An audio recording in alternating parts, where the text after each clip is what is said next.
Hello students, welcome back to Shubham lecturer channel. तो student, जैसा कि हम इस समय 12th केमिस्ट्री के चैप्टर 1 ठोस अवस्था को पढ़ रहे हैं, जिसमें आज का हमारा टॉपिक है संकुलन क्षमता, जिसे हम इंग्लिश में कहते हैं पैकिंग इफिशियंसी।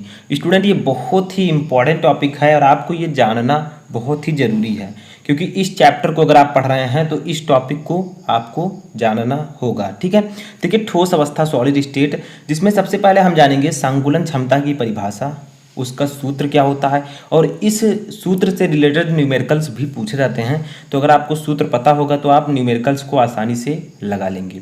तो चलिए देखते हैं संकुलन क्षमता, जिसे हम इंग्लिश में कहते हैं पैकिंग इफिशियंसी। सबसे पहले हम इसका डेफिनीशन पढ़ेंगे। देखिए, डेफिनीशन क्या है इसका, इसको सबसे पहले पढ़ लेते हैं। तो देखिए, तो इसमें थोड़ा सा बेसिक पहले हम जान लेते हैं। ठीक है, देखिए यहाँ पर जो आपको पता होना चाहिए कि क्रिस्टल में अब क्रिस्टल क्या होता है, क्रिस्टल जालक क्या होता है, ये सब मैं आपको पढ़ा चुका हूं। ठीक है, क्रिस्टल में परमाणु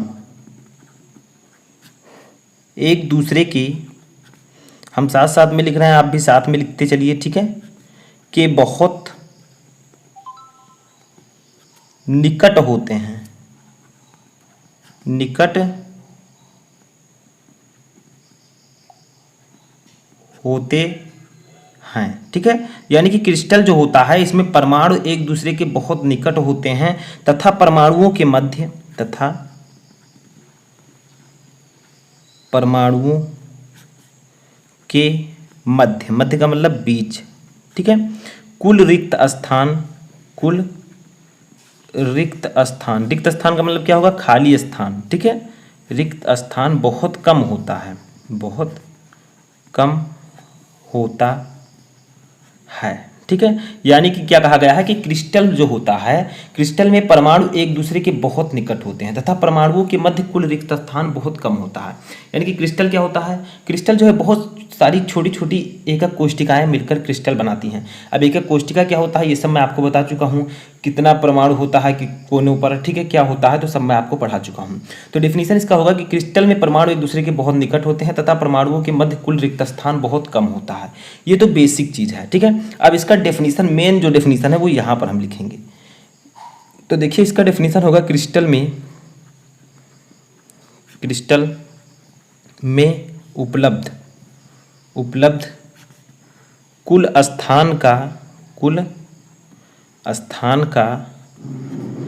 परमाणुओं द्वारा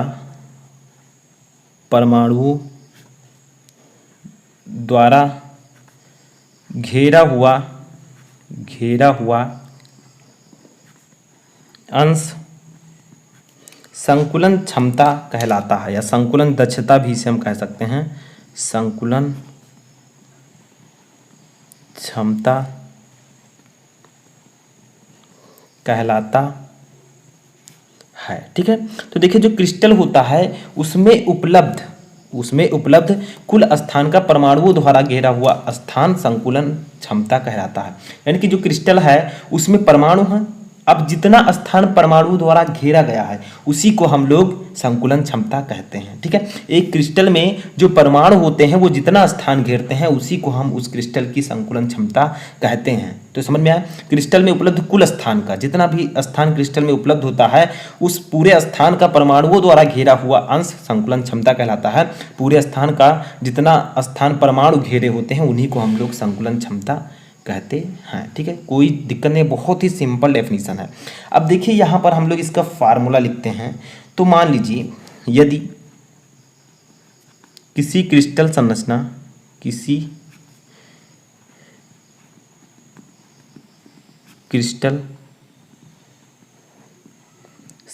की एकक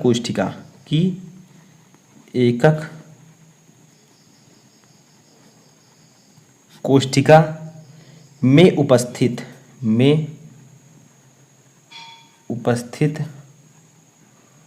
परमाणुओं द्वारा कोशिका का घेरा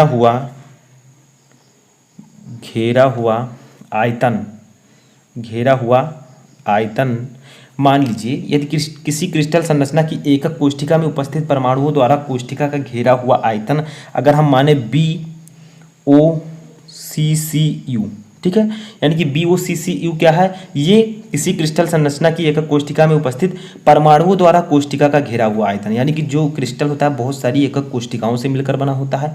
अब एकक कोष्ठिका में जितना स्थान परमाणुओं द्वारा घेरा गया है उसी को हम डिनोट करते हैं BOCCU से, ठीक है। और एकक कोष्ठिका का कुल आयतन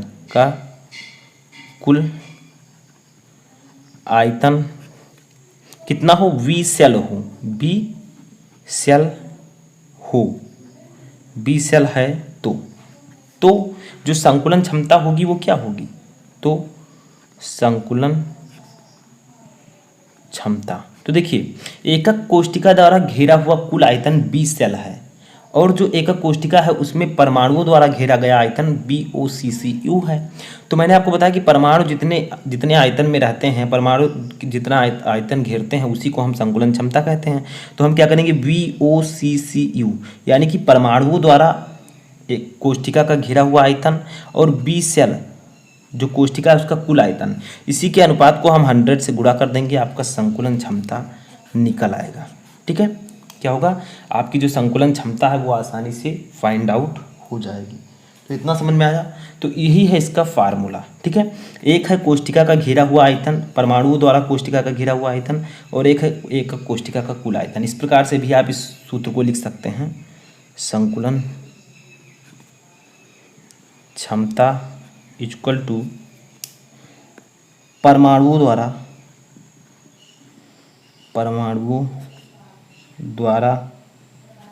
कोष्ठिका का घेरा हुआ आयतन या घेरा आयतन, ठीक है, अपान एकक कोष्ठिका का कुल आयतन, एकक कोष्ठिका का कुल आयतन, ठीक है, इंटू 100। इस प्रकार से भी आप फार्मूले को लिख सकते हैं। सेम ऊपर जो लिखा वही ये भी है, बस इसको मैंने थोड़ा अल्फ़ाबेटिकल तरीके से लिखा है, नीचे आपका इस प्रकार से लिखा है। तो अगर न्यूमेरिकल में आता है कि परमाणुओं द्वारा कोष्ठिका का घेरा हुआ आयतन इतना है, एकक कोष्ठिका का कुल आयतन इतना है, तो संकुलन क्षमता निकालिए, तो आप इस फार्मूले को अप्लाई कर दीजिएगा। मैंने आपको बताया कि एकक कोष्ठिका जो है वो 3 प्रकार की होती हैं, सरल घनीय एकक कोष्ठिका, काय केंद्रित घनीय एकक कोष्ठिका और फलक केंद्रित घनीय एकक कोष्ठिका, ठीक है। तो सरल घनीय एकक कोष्ठिका की संकुलन क्षमता कितनी होगी, यहाँ पर मैं समझा देता हूँ, बाद में मैं प्रूफ भी कराऊंगा। तो सरल घनीय एकक कोष्ठिका, ठीक है, इसकी संकुलन क्षमता कितनी होगी, यानी कि परमाणुओं द्वारा घेरा हुआ आयतन कितना होगा। तो क्योंकि परमाणु द्वारा घेरे हुए आयतन को हम संकुलन क्षमता कहते हैं, तो इसकी संकुलन क्षमता कितनी होगी सरल घनीय एकक कोष्ठिका की, इसकी संकुलन क्षमता होती है 52%। कैसे, ये मैं आपको बाद में प्रूफ करके दिखाऊंगा, ठीक है, अगले वीडियो में। उसके बाद में एक और था सरल घनीय एकक कोष्ठिका, आपका सिंपल हो गया, जिसमें केवल कोनों पर उपस्थित होते थे अवयवी कण। एक था आपका काय केंद्रित घनीय एकक कोष्ठिका,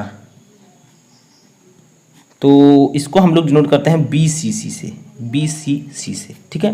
तो इसकी संकुलन क्षमता कितनी होगी, संकुलन क्षमता, तो इसकी संकुलन क्षमता जो होती है वो होती है 68%, ठीक है।